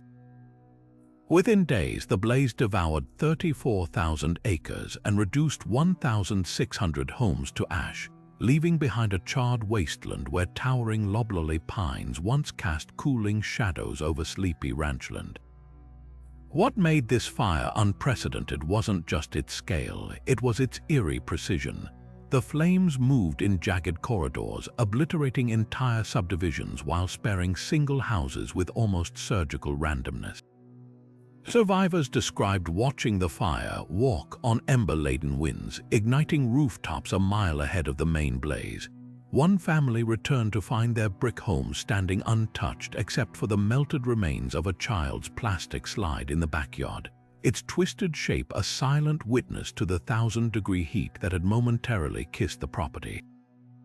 Firefighters faced hellish conditions, soil so dry their shovels sparked against rocks and pine needles raining down like lit matches. The drought had been so severe that trees exploded when flames hit, their sap boiling into steam before the trunks literally burst apart. The fire's origin story reads like a cruel twist of fate. Bastrop's iconic Lost Pines, a unique island of loblolly pines separated from East Texas's big forests by 100 miles of prairie, had been weakened by years of drought and bark beetle infestations. When high winds snapped power lines that September afternoon, the sparks found fuel so ready it ignited like gasoline-soaked hay. The resulting fire moved at speeds no one anticipated, jumping the Colorado River as if it were a puddle and trapping entire neighborhoods between walls of flame. Evacuation routes became death traps as fallen trees blocked roads and embers ignited cars stuck in gridlock. Helicopters performing water drops reported surreal scenes, swimming pools boiling from radiant heat while nearby deer stood frozen in panic, their hooves smoking on scorched earth. But the true heartbreak emerged in the aftermath. The fire had killed 2 elderly residents who couldn't outrun the flames, but its lasting damage was ecological. The lost pines, already an isolated genetic relic from the last ice age, lost over 90% of their mature trees. Satellite images showed a scar so vast it resembled volcanic destruction, with only skeletal black trunks remaining where lush forest once stood. Scientists feared the pines might never recover naturally, prompting a massive reseeding effort using cones harvested before the burn. Meanwhile, the human toll was staggering. Whole communities scattered, insurance battles dragging on for years, and a haunting new reality for Texans who'd assumed wildfires were a California problem. Yet from the ashes came unexpected resilience. Bastrop residents, many with generations deep roots in the area, spearheaded one of the most ambitious reforestation projects in U.S. history, planting over 6 million seedlings by hand. The fire also exposed glaring gaps in rural firefighting resources, spurring Texas to establish its first statewide wildfire task force. Today, ghostly stands of dead pines still loom over vibrant new growth, a living testament to nature's ability to heal, and a stark warning that even the most iconic landscapes aren't immune to the perfect storm of drought, wind, and human vulnerability. The Bastrop fire didn't just change a county, it shattered the myth that some places are too tough to burn. The bootleg fire didn't just rage across Oregon, it hijacked the sky itself, growing so ferocious it began manipulating the weather like a force of nature straight out of myth. By July 2021, this monstrous blaze had ballooned to over 400,000 acres, but its size wasn't what stunned scientists. It was the fire's ability to spawn its own lightning storms, unleashing dry bolts that ignited fresh fires miles ahead of the main inferno, while its smoke plume stretched so far it dimmed sunlight as far away as New York City. This wasn't just a wildfire, it was an atmospheric rebel, rewriting the rules of how fires interact with the planet. At its peak, the bootleg fire generated pyrocumulonimbus clouds so massive they punched into the stratosphere, reaching heights rivaling Mount Everest. These weren't ordinary storm clouds, they were fire-breathing chimneys. Their updraft so violent they sucked smoke and embers high enough to freeze into ice needles that glinted like diamonds in satellite imagery. Meteorologists tracked lightning strikes arcing from these clouds, each one a potential new fire starter in the tinderbox below. One particularly vicious cell near Beatty, Oregon, spat out 52 lightning bolts in under an hour, none accompanied by rain, just a cruel drizzle of burning debris. The fire's self-sustaining mechanics bordered on science fiction. Heat from the flames created low-pressure zones that pulled in moist marine air from the Pacific, only to superheat it into dry, flammable gusts. This vicious cycle allowed the bootleg fire to essentially feed itself, like a snake eating its own tail. At night, infrared cameras captured something even eerier: fire whirls, spinning vortices of flame that danced across the landscape like demonic tornadoes, some large enough to flail pickup trucks end over end. Firefighters described the sensation of standing near these whirls as like being next to a jet engine that's also on fire, their oxygen-sucking winds strong enough to knock grown men off their feet. But the bootleg fire's reach extended far beyond Oregon. Its smoke plume rode the jet stream east, creating hazy sunsets and unhealthy air quality from Toronto to Philadelphia. Climate researchers made a chilling discovery. The fire had injected so many aerosol particles into the upper atmosphere that it temporarily altered wind patterns across the northern hemisphere. Farmers in Nebraska reported oddly diffused sunlight that stunted crop growth, while airliners flying over the Midwest found their altimeters glitching due to smoke-induced pressure changes. The fire had become a global weather influencer, its fingerprints visible on satellite maps showing a continent-sized stain of carbon monoxide drifting clear across the Atlantic. What made this blaze so historically significant wasn't just its power, it was the preview it offered of our climate future. The bootleg fire burned with an intensity typically seen once every few centuries, yet scientists warned such megafires could become annual events as droughts deepen and temperatures rise. Its most haunting legacy, the realization that wildfires no longer just react to weather, they've learned to create it. When the skies themselves become accomplices to the flames, we're not just fighting fires anymore. We're negotiating with a force that's evolving faster than our ability to control it. Wildfires aren't just burning anymore, they're evolving. From fire tornadoes spinning like demons out of hell to flames that leap freeways and devour suburbs, these stories prove nature's fury is rewriting the rules right before our eyes. Think about it, walls of fire moving faster than a car on the highway, infernos so intense they create their own lightning storms, and blazes sparked not by nature but by human carelessness or worse, cruelty. The patterns here are as shocking as they are undeniable. Take the sheer physics-defying terror of firewhirls. The Car Fire's 300-foot-tall tornado of flames wasn't some freak accident. It was a glimpse into a new era where wildfires generate their own weather. Then there's the brutal lesson of urban wildfires, where places like Paradise and Santa Rosa proved flames don't care if you live in a forest or a cul-de-sac. And let's not forget the chilling human element. From downed power lines to reckless hunters and even arsonists like the King Fire's Wayne Huntsman, our mistakes, and sometimes our malice are fanning the flames. But beneath these individual tragedies lies the shadow of climate change, turning what were once rare disasters into annual nightmares. Droughts last longer. Winds grow fiercer, and fires like Oregon's bootleg blaze don't just burn, they hijack the sky, bending weather systems to their will. It's not just about hotter summers anymore, it's about winters that don't come, forests turn to tinder, and flames that refuse to die. So here's the question these stories leave us with. What happens next? If fire tornadoes and urban infernos are already here, what unimaginable phenomena await as the planet warms? Maybe you've seen it firsthand, a close call with an evacuation, a sky turned apocalyptic with smoke, or a landscape reborn from ashes. Share your stories in the comments. Because one thing's certain, the age of wildfires as we knew them is over, and the stories we tell today might just prepare us for the fires of tomorrow.